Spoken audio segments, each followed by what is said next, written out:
What I'm going to try to do, inshallah, is over the next few nights just give you short reminders from the ayah of Ramadan. There's only one ayah of the Qur'an that explicitly mentions the month of Ramadan, and that belongs to Surah Al-Baqarah, and it's a rather long ayah. It has many phrases in it. So each phrase has some lessons to teach us, and I'll try to highlight some of them in these short reminders over the next few nights, inshallah, just to get us into gear for what's coming, inshallah ta'ala. May Allah accept the coming Ramadan for all of us and have us reach it and have us make the most of it. So we open with this first phrase, Shahru Ramadan alladhi unzila fihi al-Qur'an. The month of Ramadan, commonly translated the month of the Qur'an, is the one in which the Qur'an was revealed. The first thing I'd like to highlight from a language point of view is the Arabs say the best way to say something is to use the least amount of words. So khayrul kalam ma qalla wa dalla. The best way to get a point across is use the least amount of words. But this is actually more wordy than the least amount of words. If you said, أنزل الله في شهر رمضان القرآن, or أنزل الله القرآن في شهر رمضان, much less words gets the point across. But Allah said, شهر رمضان الذي أنزل فيه القرآن. He elaborated it. Now what difference does that make? The first thing that it does is that the subject of the ayah, the point and the purpose of the ayah is the first wording of the ayah. And that is the month of Ramadan. So this ayah, the topic of it, the subject matter of it, is not revelation. The subject matter of it is not fasting. The subject matter of it is the month of Ramadan. That's the first thing. The second interesting thing is that Allah has referred to the time of revelation before. Allah has told us, إِنَّا أَنزَلْنَاهُ فِي لَيْلَةِ الْقَدْرِ إِنَّا أَنزَلْنَاهُ فِي لَيْلَةٍ مُبَارَكَةٍ إِنَّا كُنَّا مُنذِرِينَ. We sent it in a blessed night. We sent it in the night of power. So Allah has referred to the time when Qur'an came down before. But He never specified the month. He said the night of power, the night of, the blessed night, or a blessed night. But it kind of remained a mystery until Allah solved that mystery. Where does that blessed night lie? He says the month of Ramadan is in fact the one in which the Qur'an was revealed.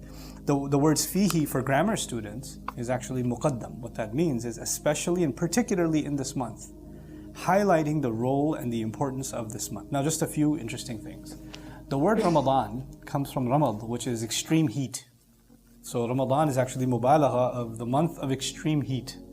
So Allah chose this, and when there's extreme heat, then the people are desperate and they're burning.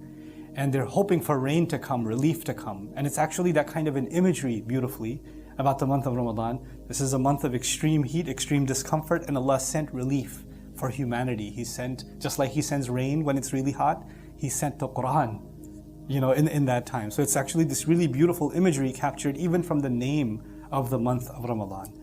The other remarkable thing is, this season for the Arabs was called this because it's the toughest time of the year, right? And Allah decided that He's going to make the month of Ramadan, and later on in the phrases we're going to see fasting.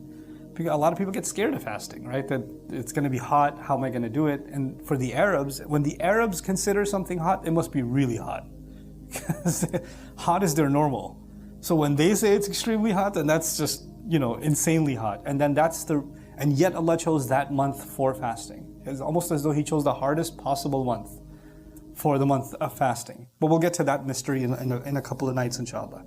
What I wanted to highlight today is Allah says that the first thing and the most important thing you need to know about this month is that Qur'an came down in this month.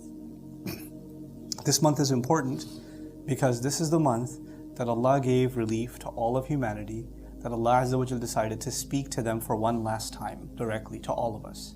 Allah Azza wa Jal gives us guidance in our personal lives, but this is one message that is relevant to every single human being, directly from Allah, from now until the last human being that walks on this earth. And He decided that conversation from Allah, that final conversation from Allah, that should be recited and heard over and over again, should be sent down in this month. What does that tell you and me?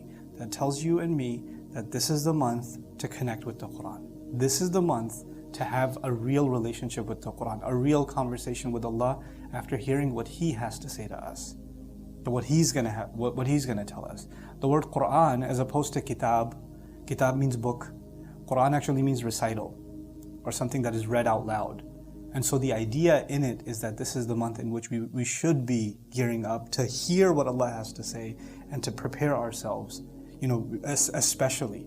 The other important thing, a mindset thing, Qur'an is sitting on our shelf, and Qur'an's sitting in your home, and Qur'an's on your apps now, right? It's accessible. You can and you've memorized it. But we lose sight of the fact that what we have access to, I just recited these words, I opened this page and I recited these words, that what we have access to isn't something we're privileged to have. This came down from a very long distance, so you and I could have access to it. And we were privileged to have this access in this month. You're supposed to almost take a step back and in your mind have a reorientation. I'm reciting something that traveled across the 7 heavens from Allah, so I could read what He has to say, or I could listen to what He has to tell me. Like there's a sense of appreciation. You know, like to give you an analogy, if you have something at home, something sitting around at home, you don't even think twice about it. But if you see a new package, unopened, right, and it's international wrapping, and you could tell there's stamps, like it can't, whoa, what is this? What is that? Like you have this came from somewhere far. This must be really important. And there's this delivery, that sense that this is not just something that's sitting around, this is something that came especially. So the month of Ramadan is as if we have to, every time Ramadan comes, we have to almost relive the coming down of the Qur'an. الَّذِي أُنزِلَ فِيهِ الْقُرْآنِ. It's remarkable to me also that in this ayah, Allah did not say that He sent it down. He said the Qur'an was sent down. That's the last thing I'll share with you for today. That the Qur'an was sent down. Let me compare the English. If Allah were to say, Allah sent the Qur'an down, He mentioned Himself. Allah sent the Qur'an down. And if He says the Qur'an was sent down, then He didn't mention Himself. That's the passive form. The Qur'an was sent down. When the passive is used, you don't mention the doer, meaning Allah is not mentioned. And the reason to do that in language is to focus on the object. The object becomes the subject. The object itself becomes the subject. So this is a way of highlighting the special awe we have to have of the Qur'an literally being sent down in this month. And that's captured also in the passive form, الَّذِي أُنزِلَ فِيهِ الْقُرْآنِ. So the first thing, first and foremost, psychologically, when we think of the coming of Ramadan, obviously we're thinking of fasting. Some people are thinking of, shopping. Some people are thinking of cooking and, iftars and socials and all this other stuff. These are the things that are associated with the month of Ramadan, all good. But you know what we lose sight of? Qur'an. And what we do with Qur'an, unfortunately, is that we reduce the Qur'an to just recitation in this month. Just listen to recitation or recite in this month. Both of those are extremely important, but the Qur'an didn't come to be recited. The Qur'an came to be understood. It didn't come for sounds. The Qur'an came for a message. So this is a month to connect not just with the sounds of the Qur'an, but more importantly, with the message of the Qur'an. So inshallah ta'ala, from here, we'll go to the next phrase tomorrow night. Barakallahu li wa lakum. Assalamu alaikum wa rahmatullahi ta'ala wa barakatuh.